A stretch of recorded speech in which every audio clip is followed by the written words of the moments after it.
नमस्कार जय जगन्नाथ भाई भौणी मैंने आपण मानको स्वागत जनाउछि हमर next exam Odisha YouTube channel को। जदि आपण रेवेन्यू इन्स्पेक्टर एवं अमीन भଳି पदरे काम करियो चाहुचंती तेबे महानदी कोलफील्ड्स लिमिटेड अर्थात MCL रो एही रिक्वायरमेंट आपण मानको बहुत जरूरी होइथाय। एही रिक्वायरमेंट रे रेवेन्यू इन्स्पेक्टर पई 20,000 प्रति मास रहइबो एवं अमीन पदवी पई रहिछि आपण मानकर 15,000 प्रति मास को रहइबो। एप्लिकेशन फीस मध्ये एठारे कोनोसी नाही बा एप्लिकेशन फीस संपूर्ण रूपे फ्री अछि।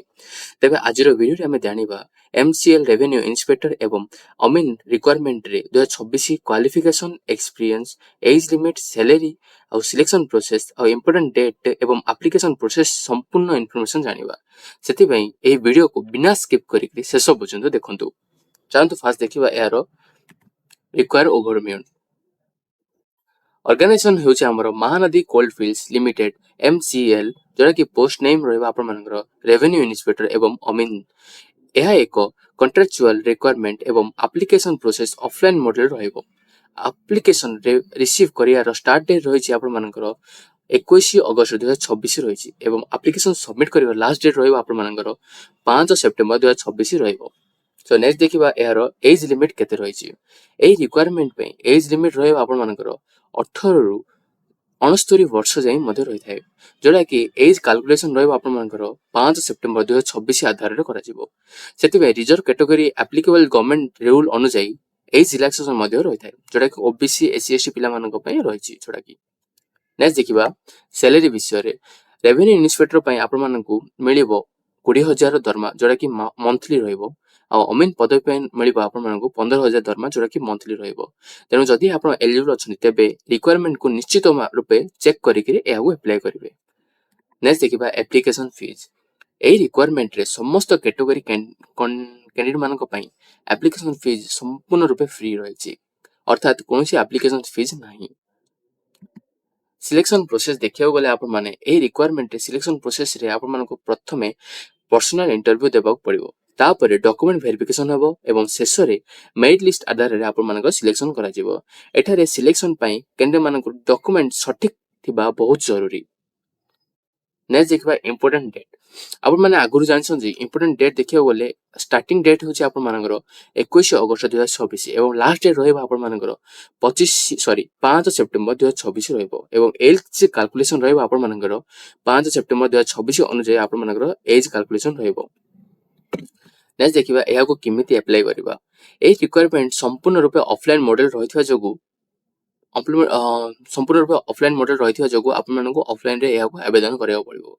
जोरा कि आपण मानकर नोटिफिकेशन अनुसार पीडीएफ रे जो आपण मानकर एप्लिकेशन फीस एप्लिकेशन फॉर्म ना थिबो सेटा को आपण माने जाकरी फिल अप करिके आपण माने अप्लाई करि परिबे।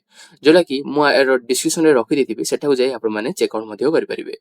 प्रथमे रिक्वायरमेंट ऑफ नोटिफिकेशन जाई नोटिफिकेशन को डाउनलोड करिबे जोड़ा कि मु लिंक दे देथिबि सेटा आपण माने क्लिक करी जाई परिबे। सेतिकी एप्लिकेशन फॉर्म निजर पर्सनल डिटेल और एजुकेशन डिटेल एवं एक्सपीरियंस रिलेटेड इंफॉर्मेशन सब केयरफुली फिल अप करिवे एवं तापर photograph ID proof qualification certificate experience certificate एवं नोटिफिकेशन रे दिया जायथिबा रिक्वायर्ड डॉक्यूमेंट को ओ कॉपी को अटैच करिवे। तापर संपूर्ण एप्लिकेशन को स्पीड पोस्ट बा रजिस्टर्ड पोस्ट माध्यम रे नोटिफिकेशन रो दिया जायथिबा एड्रेस रे पठाइबे।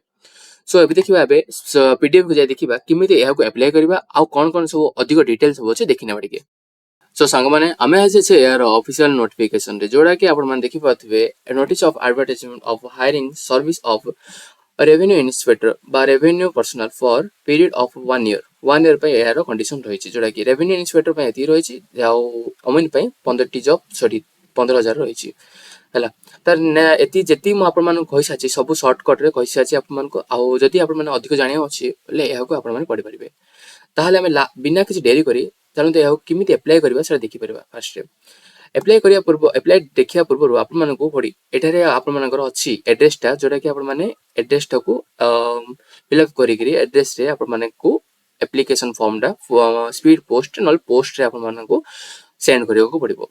ताहाल देखिबा बे एप्लिकेशन टा किमिति आपण फिल अप करबा हडी जोटा कि आपण माने लास्ट देखिबे पीडीएफ लास्ट देखिबे आपण मानको एप्लिकेशन फॉर्म ना दिसिबो जोटा कि फर्स्ट आपण माने पासपोर्ट साइज फोटो आपण मानको एठारे पुट करिया पड़िबो।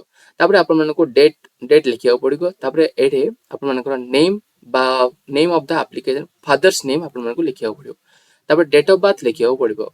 ହେଲା ତାପରେ एड्रेस लिखिबे तापर मोबाइल टेलीफोन नंबर लिखिबे जोटा कि वैलिड हिथियो पड़िबो आ ईमेल आईडी लिखिबे तापर एजुकेशन क्वालिफिकेशन आपण माने कोन कोन पाठ पढछनी मैट्रिक पढछनी ना प्लस 2 पढछनी ना डिग्री करछनी ना डिप्लोमा करछनी सेटा लिखियो पड़िबो आपण मानकू तापर आरआई जॉब रो गोटे रिकॉग्नाइज यूनिवर्सिटी रो गोटे सर्टिफिकेट दरकार आपण मानकू नले एक्सपीरियंस दरकार जोटा कि तापर एक्सपीरियंस इन कंप्लीट 1 ईयर रो हिथियो पड़िबो ठीक अछि तापर डेट लिखिबे प्लेस लिखिबे आ सिग्नेचर करी कि आपण मानकू एहाकू स्पीड पोस्ट या पोस्ट माध्यम रे आपण मानकू एहाकू अप्लाई करियो पड़ता है सो सांग माने आज वीडियो रे एतिकी जदि हमर वीडियो टी भल लागिला तबे लाइक करंतु एवं सांग मानक सहित शेयर करंतु ओ एई बडी गवर्नमेंट रिलेटेड अपडेट पाया पे एही चैनल को सब्सक्राइब करंतु कारण एही चैनल रे सब दिन नुवा नुवा लेटेस्ट गवर्नमेंट अपडेट सर्वप्रथम मिलिबो धन्यवाद जय जगन्नाथ।